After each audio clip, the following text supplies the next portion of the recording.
Hello, and welcome back to the 10-minute mortgage seminar presented by AskMimi.com. I am your host, Anticia Sanders. It is good to be back with you this Thursday. And from now on, we will have new seminars posted every single Thursday to keep everyone updated with any mortgage news, any mortgage update, especially strategies to keep our homes from foreclosure. Now, a couple things we do want to talk about. First of all, I do want to say this. If you did not have a very Merry Christmas and you're watching this show, you did have one because you're still breathing and you're still thankful for being here and able to get these particular tips and able to just thank God for you being alive today. Now, one of the things that I do want to talk to you about are different changes that are going on with the Hope for Homeowners program. We know this particular program was implemented October 1st of this year. But the thing was, none of the lenders was using this program. They were opting out not to use it because some of the terms and stipulations were not that appealing to them. So what the Bush administration did, they went back in and they made some flexibilities to this particular program. So let me tell you a couple of the flexibilities to this particular program, which is so enticing. I think every lender should opt in to use this, especially if they have people that qualify for this particular program. One of the things that they did, they redid the loan to value. At first, the loan to value used to be 90% loan to value. That means that your mortgage company had to rewrite your loan 90% loan to value. And so they had to, basically they were losing out. They had to cut your loan down by 10% to get you to 90% loan to value.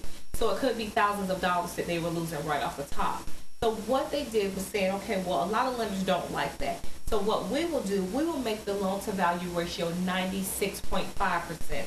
Even though they're writing it down a little bit, but they're still at 96.5%. What I think is very enticing about this is that, you know what, this gives the lenders a chance to keep the homeowner in, especially if they have income and especially if they can afford these mortgage payments with this modification of this new loan.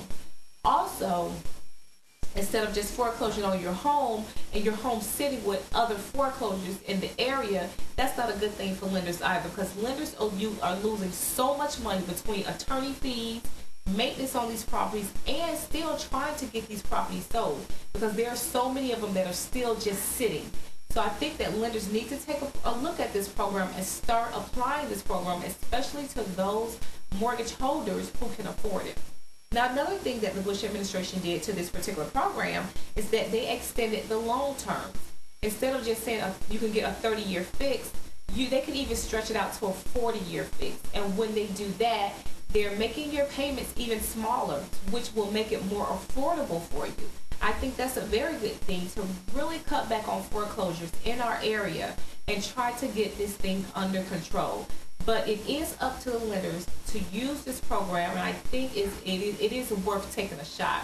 And a lot of times we were asking ourselves, well, why aren't the lenders using this program? What is the problem? And there's some things that they were saying that lenders are still so skeptical. And I can tell you one reason why they would be skeptical is because I saw on CNN that over 40% of homeowners that had their loan modified, I'm not saying like your loan was in a forbearance, I'm talking about a loan modification. Those people have already defaulted on their loans and are back facing foreclosure.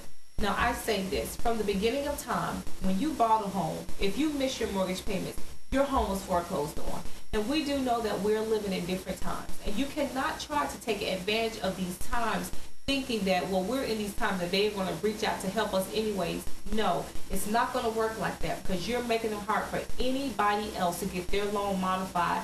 If you got the blessing to get your loan modified and you turn around and default on that as well, you must stick to your loan modification that you got the best way you can. And if you cannot afford those payments still, try to do a short sale or something. Try to get from up under that home as quickly as possible because other people are needing loan modifications that probably can't afford their home. So one of the things you need to ask yourself, can I afford this home? Can I keep this home? If not, try to get with a realtor, your closest realtor, and get your loan, get your home, do a short sale or anything like that to try to get rid of this home. But if you've already had your loan modified, I say basically that is on you.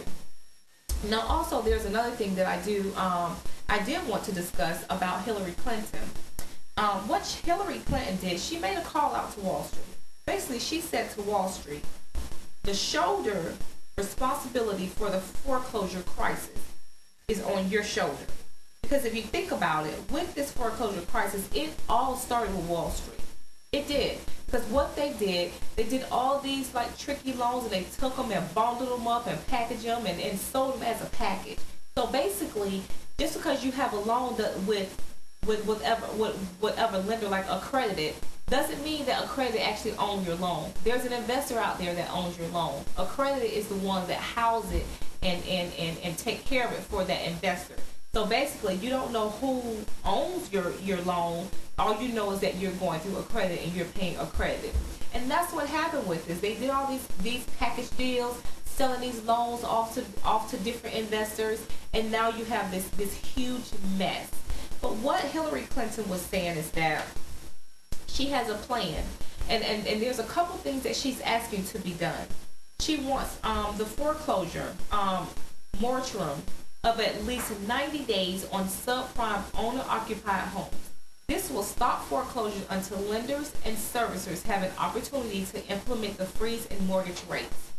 This will also give state and city organizations as well as community groups the necessary time to provide financial counseling to at-risk homeowners. Also, she's asking for a freeze. This is a monthly rate on subprime adjustable rate mortgages, with the freeze lasting at least 5 years or until the mortgage have been converted into affordable fixed rate loans. I think that's a very good thing that she's making a call out as well. And also she wants to provide report on number of mortgages being modified. You see, because the thing is that we don't know how many are being modified, but we do know what the foreclosure statistics is. And according to the statistics, there's not that many homes being modified if you look at the statistics. Or they may be being modified, but these people are continuing to default on these loans, which is not fair, because if you took out a home loan, you've got to pay it. And that is the bottom line, unless you just cannot afford it and you need to go back to being a renter. And there's nothing wrong with that either. Now, one of the things I do want to do, I want to make a call out to all homeowners. If you are a homeowner, you need to know what your mortgage options are. Knowing your mortgage options is key in this particular economy. You can go to askmimi.com, click on Save My Home Expression. Let us know what your situation is. You may be in foreclosure, you may not be in foreclosure. Or you may want to know, look, if I lose my job tomorrow, what are my options with my mortgage? Or I think I may want to file bankruptcy. Let me see what my options are. You can go to askmimi.com, click on Save My Home Expression, and I tell you what, you will hear back from real estate professionals such as bankruptcy attorneys, mortgage lenders. You'll also hear back from real estate agents letting you know about short sales in your area or even selling in your area. You will hear back from nonprofit organizations, even loss mitigation companies that can help you get your loan modified through your mortgage company or your mortgage lender that you're with.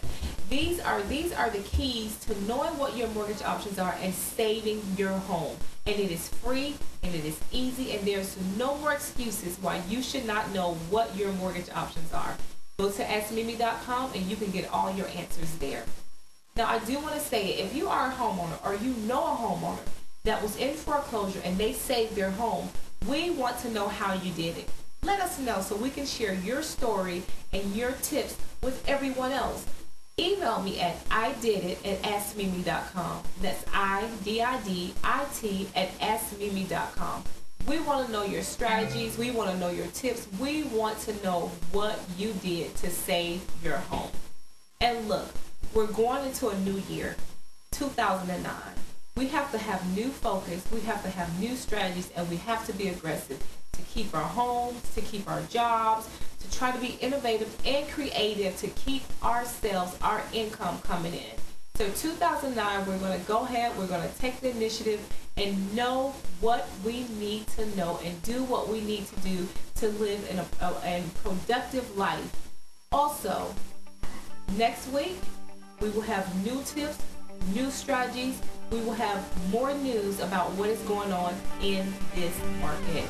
And everyone else, Happy New Year. And let's get going. Let's stay focused, and let's save our home.